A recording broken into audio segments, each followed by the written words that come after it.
ఇవాళ మనం గుడిపాటి కనకదుర్గ గారు రచించిన పొదరిల్లు అనే కథ చూద్దాము. నేను సినిమా చూసి చాలా సంవత్సరాలైంది. కానీ ఈ మధ్య మా అమ్మాయి గొడవ భరించలేక ఇద్దరం ఓ సినిమా చూసొచ్చాము. ఆ సినిమా పేరు పొదరిల్లు. సినిమా చూడటానికి బాగానే ఉంది, కానీ చూసొచ్చాక నా మనసు వికలమైంది. అమ్మాయి అరుణ కూడా ఆ సినిమా చూడమని బాగా ఒత్తిడి చేసింది. ఎందుకో అర్థమైంది. అసలే సమస్య ఎలా పరిష్కరించాలా అని బాధపడుతుంటే ఈ సినిమా ఒకటి. పొదరిల్లు సినిమా కథ టూకీగా చెప్పాలంటే ప్రతి కుటుంబంలోనూ ఉండే కథే. పిల్లల ఇష్టాయిష్టాలు తెలుసుకోకుండా వాళ్ళకేం కావాలో తనే నిర్ణయించి వాళ్ళ చేతే బాగుంది అని అనిపించే తండ్రి కథ. కొడుకు షర్ట్స్ కలర్ దగ్గర నుంచి తండ్రిదే నిర్ణయం. ఆ తండ్రికి ఎదురు చెప్పలేని కొడుకు. చిన్నప్పటి నుంచి తండ్రి మాట వింటూ ప్రతిదానికి అవునని తలాడిస్తూ 24 ఏళ్ళు గడిపేస్తాడు. తండ్రి నిర్ణయించిన అమ్మాయితోనే నిశ్చితార్థం కూడా జరుగుతుంది. పెళ్లి జరిగేలోపు అనుకోకుండా ఒక అమ్మాయి ప్రేమలో పడతాడు. ఆ అమ్మాయి స్వేచ్ఛగా మాట్లాడే తీరు, కట్టడి లేని ప్రవర్తన ఇతన్ని బాగా ఆకర్షిస్తుంది. కానీ తండ్రిని ఎలా ఒప్పించాలి? ఇష్టం లేని పెళ్ళి ఎలా తప్పించుకోవాలి? అదో గడ్డు సమస్య. ఆఖరికి ప్రేమించిన అమ్మాయిని ఒక వారం రోజులు ఇంటికి తీసుకొస్తాడు. అందరినీ పరిచయం చేస్తాడు. ఆ ఇంట్లో తండ్రి మాట ఎదురులేదు అని గ్రహిస్తుంది ఆ అమ్మాయి. ఏం మాట్లాడితే ఏం తప్పొస్తుందో అని భయపడుతుంది. స్వేచ్ఛ లేని చోట ఉండలేక 2-3 రోజుల్లోనే వెళ్ళిపోతుంది. ఆ పిల్ల వెళ్ళిపోయాక ఆ లోటు గ్రహించిన హీరో తండ్రితో తనకి నిశ్చితార్థం జరిగిన పెళ్లి కూతురు వద్దని ధైర్యంగా చెప్తాడు. తండ్రి అంతా విని కొడుకు ఇష్టాయిష్టాలు తెలుసుకోకుండా ప్రవర్తించినందుకు బాధపడి కొడుకు ప్రేమించిన అమ్మాయితో పెళ్లికి ప్రయత్నాలు మొదలు పెడతాడు. ఇది స్థూలంగా కథ. ఇది పొదరిల్లు సినిమానో ఏ సినిమానో మీకు ఈ పాటికి అర్థమై ఉంటుంది కదా. నిజానికి తండ్రి వైపు ఆలోచిస్తే అటు కూడా ఏ తప్పు లేదు. పిల్లలకు ఏమీ తెలియదని అమాయకులని అనుకుంటూ ఉంటాడు. మంచి చెడు చెప్పాలని ప్రయత్నం చేస్తాడు. ఇది ప్రతి కుటుంబంలోనూ సహజం. కానీ ఈ సినిమా చూసి ఇంటికొచ్చాక ప్రతి తండ్రి నేను ఇలా ప్రవర్తించాను అన్న ప్రశ్న వేసుకోవటం కూడా సహజమే. నా కూతురు పేరు అరుణ. అరుణ పసి వయసులోనే నా భార్య చనిపోయింది. అప్పటి నుంచి అరుణకు తల్లిని తండ్రిని నేనే. చిన్నప్పటి నుంచి ముద్దుగా పెంచుకొని కొంచెం గారాబం చేశానేమో అని నా అనుమానం. కానీ నా కూతురు చాలా బుద్ధిమంతురాలు. నేనేది చెప్పినా కాదనేదే కాదు. కాదన్నా నేను మంచి చెడ్డలు చెప్పి నా ఇష్ట ప్రకారమే అరుణని పెంచానేమో అనిపిస్తుంది. డాక్టర్ కావాలంటూ కోచింగ్ తీసుకొని ఎంసెట్ రాసింది. తీరా మంచి ర్యాంకు రాలేదు. లాంగ్ టర్మ్ కోచింగ్ తీసుకొని రాస్తానని పట్టుబట్టింది. నేను వద్దంటే వద్దన్నాను. సంవత్సరం వృధా అవ్వటం మంచిది కాదని నచ్చచెప్పి బైపీసీలో చేర్పించి పోస్ట్ గ్రాడ్యుయేషన్ కూడా చేయించాను. కెమిస్ట్రీ లెక్చరర్గా చేస్తుంది. రెండోసారి ఎంట్రన్స్ రాస్తే డాక్టర్ని అయ్యేదాన్నేమో అని అప్పుడప్పుడు నాతో అంటూ ఉంటుంది. నేను మళ్ళీ కాసేపు ఏదో చెప్తూ ఉంటాను. కానీ ఈ సినిమా చూసొచ్చాక అరుణ విషయంలో ఏమైనా పొరపాటు చేశానా, నా ఇష్టాలను తన మీద రుద్దానా అన్న మదన ప్రారంభమైంది. అమ్మాయిలో ఏదో మార్పు వచ్చిందనిపించినా ఏమీ లేదులే అని సమాధానపరుచుకున్నాను. అంతా బాగానే ఉందనుకుంటుండగా ఓ సమస్య వచ్చింది. నేను అరుణకి పెళ్లి సంబంధాలు చూడటం మొదలుపెట్టాను. తను పెద్దగా ఉత్సాహం చూపించలేదు సరికదా. 4 రోజుల తర్వాత ఓ బాంబు లాంటి వార్త పేల్చింది. తన కొలీగ్ రావుని ప్రేమించానని వినగానే నాకు చాలా కోపం వచ్చింది. నా కళ్ళకి అరుణ ఎప్పుడూ పసిపిల్లలా కనబడుతుంది. ప్రేమించానని చెప్తుంటే ఆశ్చర్యంగా వింతగా తోచింది. నేనేమీ మాట్లాడలేకపోయాను. ఆ రావు వివరాలేమిటో అడిగాను. అతను మ్యాథ్స్ లెక్చరర్. తండ్రి లేడు. 4 చెల్లెళ్ళు. తల్లే కాకుండా భర్తతో కుదరక విడిపోయి ఇక్కడే ఉంటున్న అక్కగారు. వీళ్ళంతా కలిసే ఉంటారు. ఈ వివరాలు వింటుంటే నాకు మతిపోయినట్లయింది. అంతమందితో ఎలా ఉంటావమ్మా? నీకు మంచి సంబంధం చూసి చేస్తాను అంటూ నచ్చ చెప్పబోతే అరుణ దానికి మరో భాష్యం చెప్పింది. నాన్న, చిన్నప్పటి నుంచి ఒంటరిగా పెరిగాను. అమ్మ, అక్క, చెల్లెళ్ళు అన్న ఈ ప్రేమలు తెలియవు. నువ్వు తప్పితే నాకు ఎవరూ తెలీదు. చుట్టాలు కూడా పెద్దగా లేరు. నాకు 4 ఇంట్లోకి వెళ్ళాలని ఉంది అంటూ ధైర్యంగా చెప్తుంటే నాకేం మాట్లాడాలో కూడా తోచలేదు. ఇవ్వాలే అనుకోకుండా పొదరిల్లు సినిమా చూసొచ్చానేమో. ఎంత తండ్రి హోదాలో ఉన్నా నా కూతుర్ని శాసించలేకపోయాను. ఇష్టం లేని పెళ్లి చేస్తే, ఏ ఆత్మహత్య ప్రయత్నమో చేస్తే అని ఒక క్షణం భయం కలిగింది. అలా అని గవాల్న అరుణ ఇష్ట ప్రకారం చేయటానికి కూడా మనస్కరించడం లేదు. ఎటూ తేలని ఆలోచనలతో నేను ఇలా సతమతమవుతుంటే ఓ రోజు సాయంత్రం అరుణ సడన్గా రావుని ఇంటికి తీసుకువచ్చింది. రావు చూడటానికి బాగున్నాడు. తెల్లగా, పొడుగ్గా, ఫుల్ హ్యాండ్స్ షర్ట్తో, చెరగని చిరునవ్వుతో సినిమా హీరోలా ఉన్నాడు. ఉన్న కాసేపు బాగానే మాట్లాడి వెళ్ళిపోయాడు. అతను ఉన్నంతసేపు అరుణ కళ్ళల్లో మెరుపులు గమనిస్తూనే ఉన్నాను. ప్రతిదానికి అతన్ని సపోర్ట్ చేస్తూ మాట్లాడటం, పరుగున వెళ్ళి కాఫీ పట్టుకురావటం, ఊరికూరికే సిగ్గుపడటం నా దృష్టిని దాటిపోలేదు. రావు వెళ్ళిపోయాక మా అమ్మాయి నా అభిప్రాయం కోసం ఎదురు చూస్తూ కుర్చీలో కూర్చుంది. పేరుకి టీవీ చూస్తుంది కానీ మనసు దాని మీద లేదు. ఎందుకంటే ప్రకటనలు కూడా కళ్ళార్పకుండా చూస్తుంది. అబ్బాయి చాలా బాగున్నాడమ్మా అన్నాను ఉపోద్ఘాతంగా. చాలా మంచివాడు కూడా అంది వెంటనే. నేను నవ్వాను. నిజమే తల్లి, కానీ పెళ్ళంటే చుట్టూ ఉన్నవారితో కూడా సంబంధం ఉంటుంది కదమ్మా. నాకు అతనే ముఖ్యం నాన్న. నువ్వు గనక పెళ్ళికి ఒప్పుకోకపోతే నేను జీవితంలో పెళ్లి చేసుకోను అంటూ ఏదో మొదలుపెట్టింది.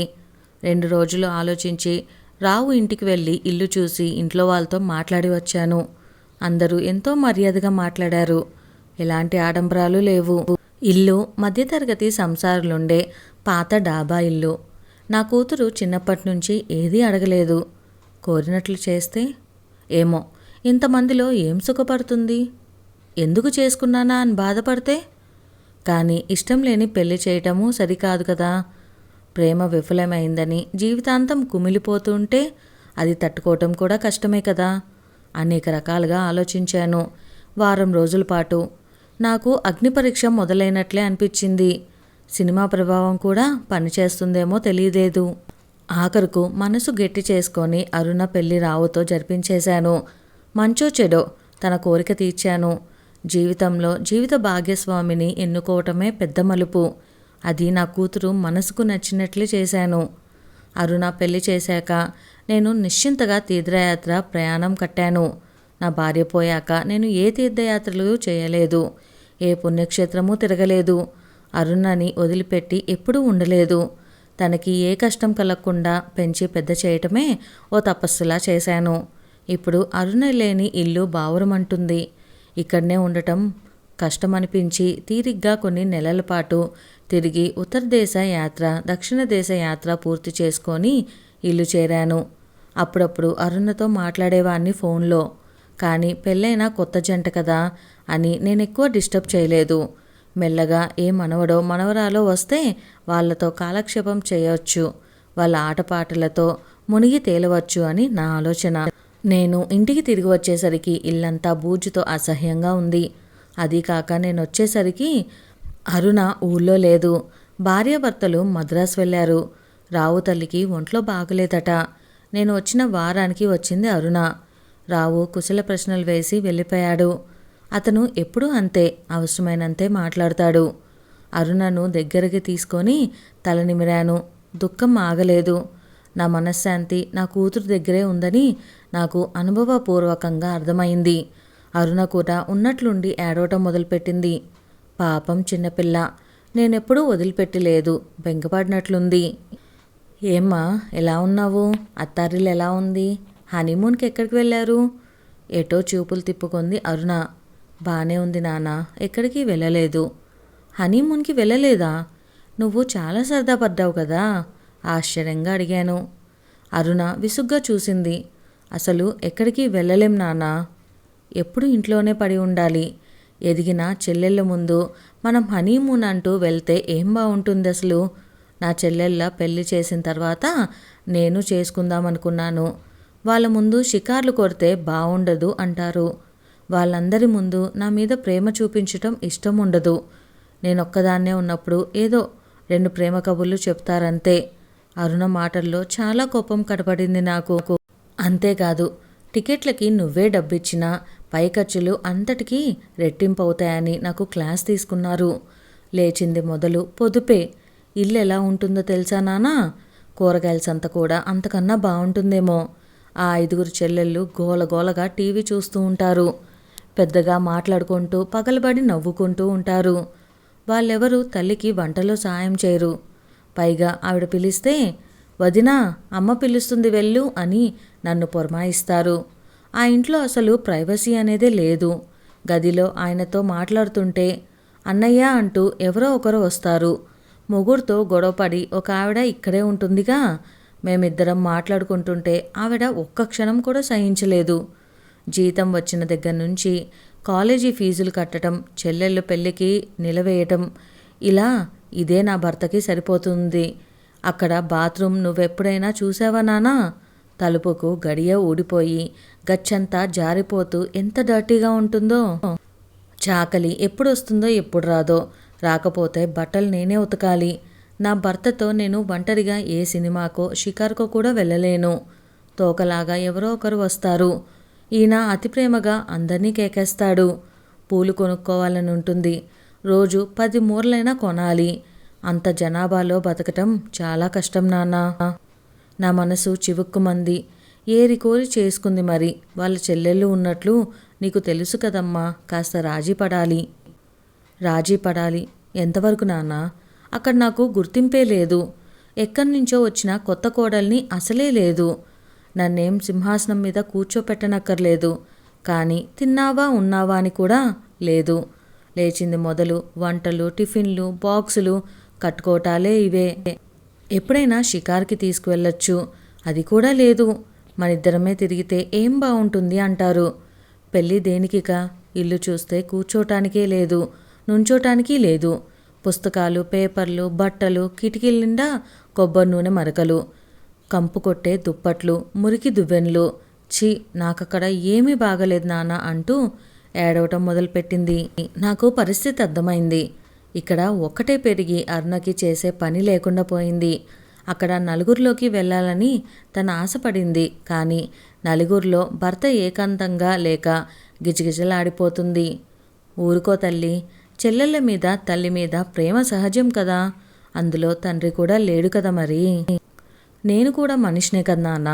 మట్టి ముద్దను కాదు కదా. నాకు కోరికలు ముచ్చట్లు ఉంటాయి కదా. వెదవది ఓ సినిమాకి వెళ్ళాలన్నా అందరం బయలుదేరాలి. వాళ్ళు పొరపాటున రానని చెప్పినా ఈయన ఊరుకోరు వచ్చేదాకా. ఆ ఇల్లు, ఆ జనాభా చూస్తుంటేనే చిరాకు పుడుతుంది. ఎప్పుడెప్పుడు ఒక్కదాన్నే ప్రశాంతంగా ఉందామా అనిపిస్తుంది. పోన్లేమ్మా, మరో పెద్ద ఇల్లు తీసుకోమందాము. దానికి అద్దె నేను కడతాను, సరేనా అన్నాను సమాధానపరిచే ధోరణిలో. వీలు కాదు నాన్న. ఆ పాత కొంపే అచ్చొచ్చిందంట. తరతరాలుగా ఉంటున్నారట. వాళ్ళ చెల్లెళ్ళ పెళ్ళిళ్ళు అక్కడుండగానే జరగాలట. అప్పటిదాకా సంసారంలో కలతలు రాకుండా చూసే బాధ్యత కూడా నాదేనట. వాళ్ళందరి పెళ్ళిళ్ళు అయ్యేసరికి నాకు ముసలితనం వచ్చేస్తుంది. పోనీ అందరూ ఇక్కడికే రావచ్చుగా.